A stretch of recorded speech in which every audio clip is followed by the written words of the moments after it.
All right, so the question is, did Obama hack Joe Biden and Kamala Harris and commit the greatest sample of election fraud in U.S. history? Listen to these video clips and y'all tell me what y'all think. Finally heard right here on Doug Live. The election is finally over, thank God. Nobody cares anymore. It's over. But we have some exclusive news that no one has talked about that will be coming out eventually. I just want to be the first to break the news. Okay, this was after the presidential debate. People started talking about Kamala Harris's earrings. Now, if you notice, look at this. See how big the bottom is? Very strange. They're called Nova HI earrings, and they double as wireless earphones.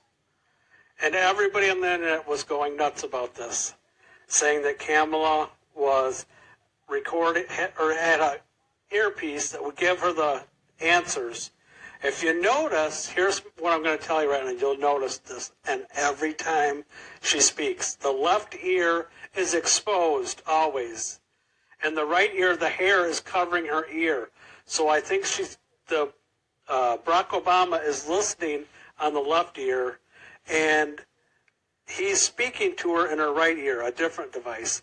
But if you look at these earrings, they say, oh, no, it's not those, it's Tiffany. Because there's only one clasp at the bottom going around the ear. And hers have two. This is an actual earring that they make to do that, to transmit a voice into your ear. But they're saying, oh, this can't be it. This is false news. Because, see the bottom? There's only one loop. It's like, give me a break. Do you think the billion-dollar government can't make a different earring out of this? In fact, you're going to see right here coming up something here too. See, like right there. That's what they're saying is different. They can take that same thing and put it on a different earring. Right here it says that they would even make Donald Trump some orange ones. The company that said they actually made custom pearl earrings for her. This isn't breaking news. This is they can hide all they want, but you're going to hear more stuff coming right here. Kamala Harris is now being called out for a new tactic of avoiding questions from reporters by wearing earbuds. The move sparking outrage on social media, with one ex-user writing, quote, an American hostage gets killed and she literally is trying to block out questions about it. Unreal. Steamboat Institute Blankley Fellow and Restoring America editor at the Washington Examiner, Kaylee McGee-White, joins me now. Kaylee, great to see you as always. Yet she's applying for a job, Kaylee, where you can't just pop in the earbuds when she or Putin threatens you. What's going on here? Yeah, my favorite part about this, Todd, was when she had the wired-in earphones in, and at one point when she was walking up the stairs to the plane, she held her phone up to her ear as if she was taking a phone call when it was very clearly that she already had earbuds. Now I'm doing this so everyone can say Doug Live had the exclusive to verify that it's not a joke, this is the reality. And she was either getting questions in advance from her people or they were giving her answers while on the live broadcast, which she wasn't that happy about and had to kind of talk like this. Go. Flood. We really got to watch those areas and those communities. So it takes quite a while for that water to drain. Thank you very much.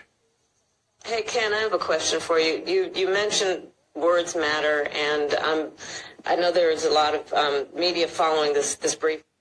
Hunter, I'm not a technical director, so you're going to have to help me out with this. If I go like this right now and I talk like this a little bit lower than I normally do, is the microphone picking this up still right now? Can people on the internet, they can't hear me right now? They have no idea what I'm doing right now. Do you realize how stupid this woman is? The microphone. Coming up here, you're going to see exactly what happens when she doesn't have someone talking to her in her ear, or if a teleprompter quits. Listen to this right here. Watch. Today we got 32 days until the election.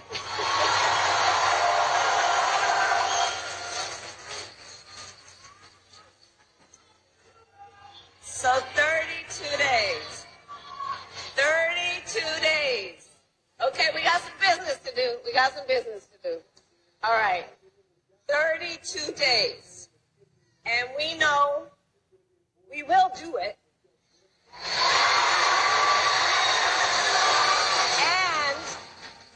And this is going to be a very tight race until the very end.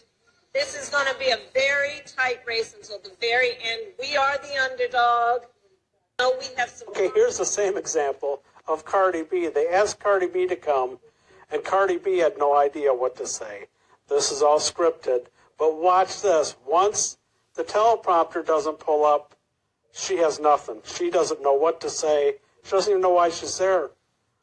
Watch this. 1 second.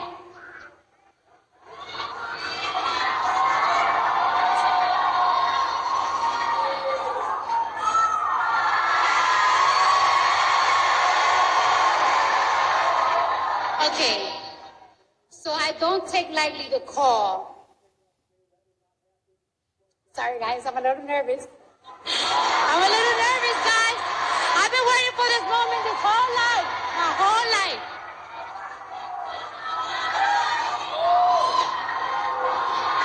I need patience over here. Patience, where are you, girl? I need patience over here.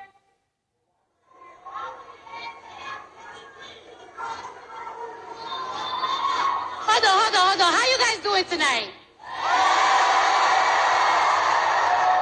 How you guys doing tonight? Are we ready to make history? Are we ready to make history? Are we ready to change these 4 years? No. Are we ready to change the next 8 years? Because we're going to make sure we have Kamala Harris in office for 8 years. Last but not least, we've got the person talking into her ear right here. People would ask me, knowing what you know now, do you wish like you had a third term? And I used to say, you know what? If I could make an arrangement where I had a stand-in, a front man or front woman, and they had an earpiece in, and I was just in my basement in my sweats, looking through the stuff, and then I could sort of deliver the lines, but somebody else was doing all the talking and ceremony. I'd be fine with that. Okay, here's the example. If you listen carefully, you can hear Barack Obama. This is exactly what he says. Talking about being a nerd. Everything that's said, it just sounds like him totally. Everything that comes out of her mouth, this whole Not be quick to have the answer as soon as you ask it about a specific policy issue sometimes, because I'm going to want to research it. I'm going to want to study it. I'm kind of a nerd sometimes, I confess. Is a border wall stupid? Well, let's talk about Donald Trump and that border wall. So remember, Donald Trump said Mexico would pay for it? Come on, they didn't. How much of that wall did he build? I think the last number I saw was about 2%. And then when it came for time for him to do a photo op, you know where he did it? In the part of the wall that President Obama built. But you're agreeing to a bill that would earmark $650 million to continue building. I pledge that I'm going to bring forward that bipartisan bill to further strengthen and secure our border. Yes, I am. And I'm going to work across the aisle to pass a comprehensive bill that deals with a broken immigration system. I think Jackson's question, part of it was to acknowledge that America has always had migration, but there needs to be a legal process for it. And that's the point that I think is the most important point that can be made, which is we need a president who is grounded. Let's all remember that she was terrified to do these interviews because she was terrible. Well, why did she come up with the confidence and start doing hundreds of interviews? Why? Because she had someone telling her in her ear what to say. It's obvious. Because before she wouldn't even do one. And when she tried to, it was horrific. You're going to see right here an example of what I'm talking about. It's the proof's in the pudding. Demands that he had to go to her in her studio. Why is that? Because then she couldn't set up all her recording devices and talk to Barack Obama and have Barack Obama tell her what to say into her ear. I'm telling you, people, this is the truth. If you can't tell she wouldn't have the ability to talk alone ever, then you're just unwilling to not accept the truth. Here you're going to see exactly what I'm talking about. Time to do a wet brine, that's fine. And do it like a pot of water, a couple bay leaves, a little sugar, a little couple peppercorns. You could even do a little slice of orange, something like that. Oh, yes, hi. Yes, I'm here. Okay, I'm going to talk about a recipe while you're checking. Is that okay? Okay. She'll tell me if I'm annoying her. Okay. Hey, how you doing? Hi. Okay. So, Nick, if you're doing... Okay. Nick, but a dry brine is easier. And do it brine for 24, but 48 hours is best if you have the time. Make sure you guys getting a fresh turkey? Yeah. Okay. It's being delivered and so tomorrow. just little... 1 minute out. I have 1 minute. Yeah. Kosher salt, fresh ground pepper. Maybe chop up a little thyme. And then you can mix it even with, okay, so do the salt and pepper all over it, just lather that baby up, right, with on the outside in the cavity. You could also chop up, but not with the thyme, just the salt and pepper. Mix that up also with some thyme. You could even do a little rosemary if you want, under the skin with some butter before you're going to cook it. So that butter will just melt in there. And then get a nice big bottle of cheap white wine to baste with butter. Yes, hi. Okay. Yes. If you have time to do a wet brine, that's fine. And do it like... I just thought we should hear this one last time because it is hilarious. Here's the truth. People would ask me, knowing what you know now, do you wish like you had a third term?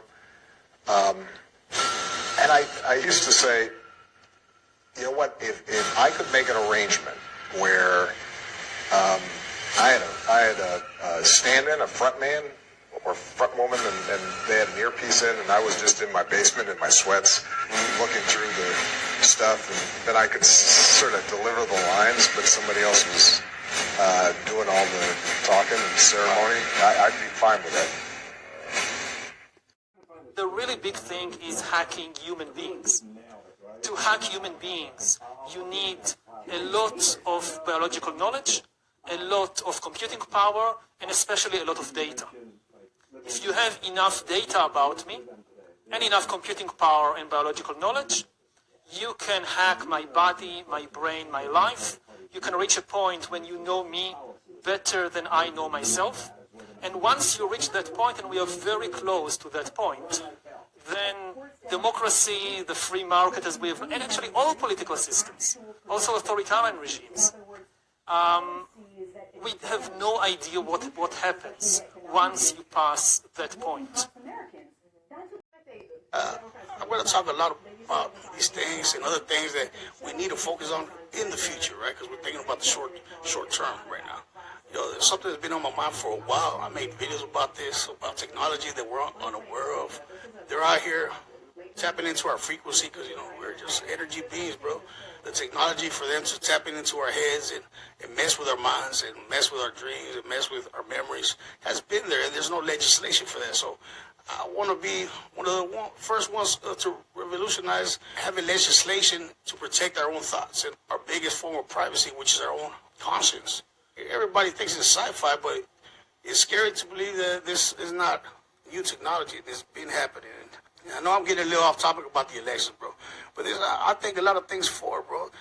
We need some legislation to protect us from them tapping into our own conscience, because this is the biggest violation of our human rights. It's what makes us human. We have our own thoughts, our own thing, you know.